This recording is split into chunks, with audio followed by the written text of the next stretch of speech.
Hello all of you. Radhe Radhe. आज मैं आपको एक ऐसी कहानी बताने वाली हूँ जो कि दिल्ली में रहने वाली महिला की कहानी है, जो कि कुलदेवी कुलदेवताओं को बहुत माना करती थी। उनका विश्वास था कि कुलदेवी कुलदेवताओं की हमेशा पूजा पाठ करते रहनी चाहिए, वो कभी भी मुसीबत आने पर मदद करते हैं, ये उनका विश्वास था। अपनी नई नई शादी होने के बाद कमला देवी दिल्ली शिफ्ट हुई थी अपने पति के साथ। नौकरी के सिलसिले में उनके पति उनको अपने साथ ही ले आए थे और वहां आकर उन्होंने एक कमरा किराए पर लिया था। कमरा ज़्यादा महंगा नहीं था, सस्ता सा ही कमरा लिया था, क्योंकि उस वक्त वो सुख सुविधाओं वाले कमरे को ज़्यादा अफोर्ड नहीं कर सकते थे। नई नई नौकरी लगी थी तो सस्ता सा ही कमरा लिया, जिसमें केवल एक कमरा था और एक रसोई की सुविधा थी, जिसमें टॉयलेट की सुविधा नहीं थी। टॉयलेट वहाँ से लगभग 1 किलोमीटर बने हुए थे, जो कि सरकारी टॉयलेट थे। उस समय वहाँ के लोग सरकारी टॉयलेट का ही इस्तेमाल किया करते थे। कम घर ही थे जिनमें टॉयलेट्स बने हुए थे। तो महिला ने जब वो कमरा लिया, वहाँ पर वो आराम से अपना जीवन यापन करने लगे। एक दिन की बात है, रात का वक्त था। अचानक महिला को ऐसा लगा कि उनको टॉयलेट जाना है। वो गर्भवती भी थी, उनको पेट में भी दर्द हो रहा था, उनको अच्छा नहीं लग रहा था, कुछ बेचैनी सी हो रही थी। उनको लगा कि शायद वो टॉयलेट जाएंगी तो उनको कुछ आराम हो जाएगा। उनकी आंख खुली, घड़ी में देखा तो उनको ऐसा लगा कि शायद सुबह होने वाली है। उन्होंने सोचा कि पति को जगाकर क्या करेंगी, सुबह तो होने ही वाली है, लौटते वक्त तो दिन निकल ही आएगा। तो वो टॉयलेट जाने के लिए उठ गई। उठते वक्त उन्होंने एक बार घर से निकलने से पहले अपनी कुलदेवी को याद किया कि हे माता, हे कुलदेवी, आप मेरी और मेरे होने वाले संतान की रक्षा करें। मैं घर से बाहर जा रही हूँ, आप मेरे साथ रहना। ये कहकर वो घर से निकल गई हैं। जब वो घर से निकली हैं तो गली में चलते हुए जैसे ही वो मेन रोड पर आई हैं, अचानक उनके सामने ऐसा लगा जैसे कुछ ही पलों में एक महिला उनके सामने चलने लगी।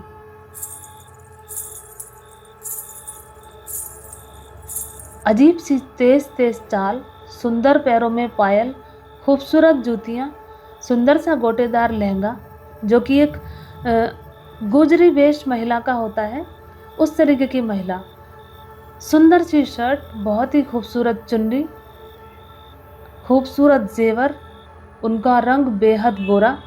इतनी सुंदर महिला, उम्र लगभग 45 वर्ष के करीब दिख रही थी और बहुत ही ऊंचा लंबा कद। और वो सामने सामने लगभग 2 कदम की दूरी पर उस महिला के आगे आगे चलने लगी। महिला को ये लगा कि चलो, अब तक तो मैं गली से निकलते वक्त अकेली थी, अब ये महिला भी मेरे साथ है तो मुझे भय नहीं लगेगा।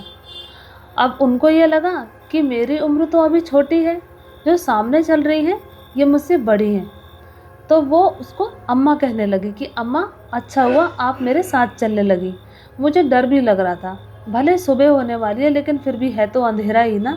अब आप चलने लगी तो जरा भय का माहौल कम हो गया है, आप मेरे साथ ही रहना। ये कहते हुए वो महिला पीछे पीछे चलने लगी। वो महिला आगे आगे 2 कदम चलती रही, धीरे धीरे वो भी चल रही है। और उसके आगे जो महिला है, जो बहुत सुंदर है और सेठानी जैसी लग रही है, वो भी चल रही है। अब अकेली जो पीछे चलती हुई महिला है, कमला देवी, वो उससे बातें करती हुई जा रही है, लेकिन जवाब में उनके पास एक शब्द भी नहीं आ रहा है। वो ये सोच रही है कि अम्मा इतनी पैसे वाले घर की हैं, इतने सारे जेवर पहनी हैं, इतने सुंदर कपड़े पहनी हैं, तो इनको सरकारी टॉयलेट में जाने की क्या ज़रूरत है। ये तो किसी अच्छे घर की बहुरानी लगती हैं, तो ये तो अपने घर में भी जा सकती थी। खैर, मुझे क्या मतलब, कम से कम ये मेरे साथ तो हैं, इनकी वजह से मुझे डर नहीं लग रहा है। महिला से वो धीरे धीरे कुछ न कुछ बोलती हुई चलती जा रही हैं, लेकिन उनको जवाब में महिला से कोई भी जवाब नहीं आ रहा है। वो सोच रही है कि शायद ये महिला अमीर है, शायद घमंडी हो, इस वजह से बात ना करना चाहती हूँ। लेकिन उनको लगा कि चलो, कुछ भी है, ये मेरे साथ चल रही हैं तो हिम्मत तो है, कम से कम हिम्मत से इनके साथ चलती रहूँगी तो मुझे डर नहीं लगेगा। अब धीरे धीरे 1 किलोमीटर का फासला ख़त्म हुआ। धीरे धीरे सरकारी टॉयलेट तक जब वो पहुंचती है तो वो ये देखती है कि सरकारी टॉयलेट के मेन गेट पर जो हमेशा वहाँ पर एक गार्ड बैठा रहता था, आज तो गार्ड भी नहीं था। सरकारी टॉयलेट की सारी लाइट्स ऑफ थी और अजीब सा सूनापन था। एक अजीब सा भय वहाँ के माहौल में फैला हुआ था। महिला को थोड़ा घबराहट भी हो रही थी, लेकिन साथ में जो महिला साथ चल रही थी उसको देखकर हिम्मत भी बंधी हुई थी। और उम्र में वो महिला बड़ी होने के कारण जो पीछे चलती हुई महिला थी, जो गर्भवती थी, कमला रानी उनको अम्मा कहने लगी कि अम्मा आप मेरे साथ रहना। इस तरीके से उन्होंने उच्चारण किया। महिला ने कोई जवाब नहीं दिया, लेकिन वो रही साथ ही। अब जैसे ही मेन गेट के अंदर होके प्रवेश करने के लिए वो चलती है, उसके मेन गेट में प्रवेश करने से पहले वो जो महिला थी, जो जाटनी स्वरूप में थी, वो घुस जाती है। वो सोचती है कि ये अम्मा कुछ ज़्यादा ही जल्दी में, इनको ये भी नहीं दिखता कि मैं किस कंडीशन में हूँ।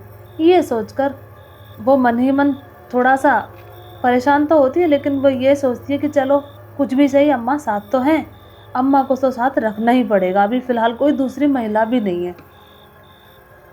जब वो सरकारी टॉयलेट्स में प्रवेश करते हैं तो सबसे पहले वाले जो लाइन से टॉयलेट बने हुए थे, उस सबसे पहले टॉयलेट में वो जाटनी महिला तुरंत घुस जाती है, जिसको वो अम्मा बोल रही थी कि अरे अम्मा तो सबसे पहले वाले में घुस गई, चलो मैं किसी और में चली जाऊंगी।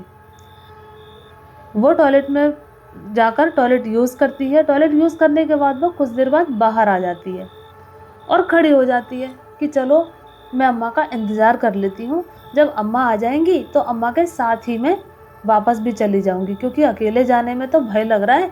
अभी तो दिन भी नहीं निकला है और माहौल भी अजीब सा लग रहा है, ना गार्ड है ना उजाला है, तो अंधेरे में जाना ठीक भी नहीं है। यही सोचकर वो उस महिला का इंतज़ार करने लगी। उसने आवाज़ लगाई कि अम्मा, ओ अम्मा, बाहर निकलो ना, देखो कितनी देर हो गई है आपको, मेरे साथ चलोगी तो थोड़ी मेरी हिम्मत बंधी रहेगी, कृपया करके आप जल्दी निकल आओ। लेकिन टॉयलेट में से कुछ इस तरीके की आवाज़ आती है,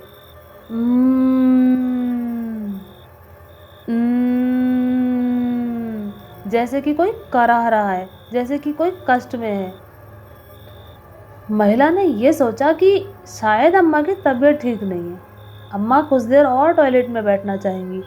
मैं तो चली, क्योंकि उस वक्त वो गर्भवती थी तो उनकी तबीयत कभी बेचैनी होती थी, कभी उनको थोड़े से वीकनेस होती थी, तो उन्होंने सोचा कि मैं खड़ी खड़ी यहाँ पर ज़रूर बीमार पड़ जाऊँगी, मैं तो चलूँ अपने घर।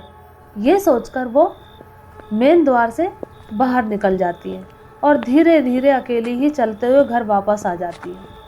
जब वो घर वापस आती है तो हाथ मुंह धोकर वो देखती है कि पति अभी सो रहे हैं।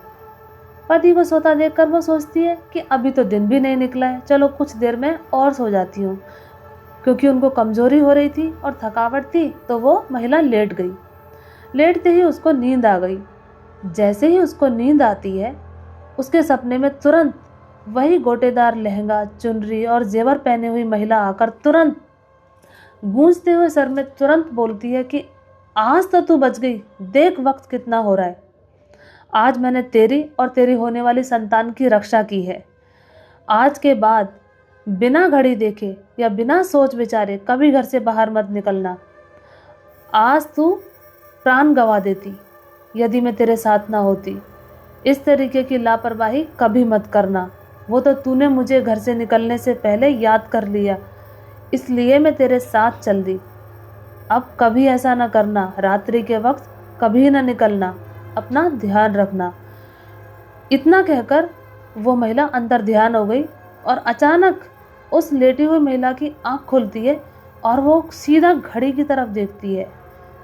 और जब वो घड़ी की तरफ देखती है तो वो क्या देखती है कि घड़ी में उस वक्त 2:15 का वक्त हो रहा है। इसका मतलब जब वो टॉयलेट गई थी तो उस समय 1 बजे से लगभग 1:30 बजे का वक्त था और आधी रात थी। इसीलिए टॉयलेट के बाहर न गार्ड था, न टॉयलेट्स में लाइट जल रही थी, न उसको रास्ते में कोई इंसान आता जाता दिखा। वो एक अजीब भयावह माहौल का सामना करके आ रही थी। लेकिन कुलदेवी की मदद के कारण वो जीवित लौट के आई, वरना उसके साथ कोई हादसा भी हो सकता था। उसने भगवती कुलदेवी का धन्यवाद किया कि हे माता, आपका धन्यवाद। और उसने इस बात का ध्यान भी रखा कि अब कभी भी इस तरीके की गलती नहीं करेगी। और तब से ले तक आज तक वो महिला हमेशा जब भी घर से बाहर निकलती है, दिन हो या रात हो, हमेशा कुलदेवी का ध्यान करके ही निकलती है। और कुलदेवी हमेशा किसी न किसी रूप में उनकी मदद ज़रूर करती है। तो ये थी दिल्ली में रहने वाली कमला देवी की कहानी, जो बिल्कुल सच्ची थी, जिनकी मदद कुलदेवी ने स्वयं आकर करी। अगर आपके भी पास कुछ इस तरीके की कहानी हो तो आप मुझे मेरे YouTube पर मेल आईडी पे भेज सकते हैं इस कहानी को, या मुझे Instagram पर DM कर सकते हैं। मिलते हैं आपको अगली कहानी में, तब तक के लिए राधे राधे।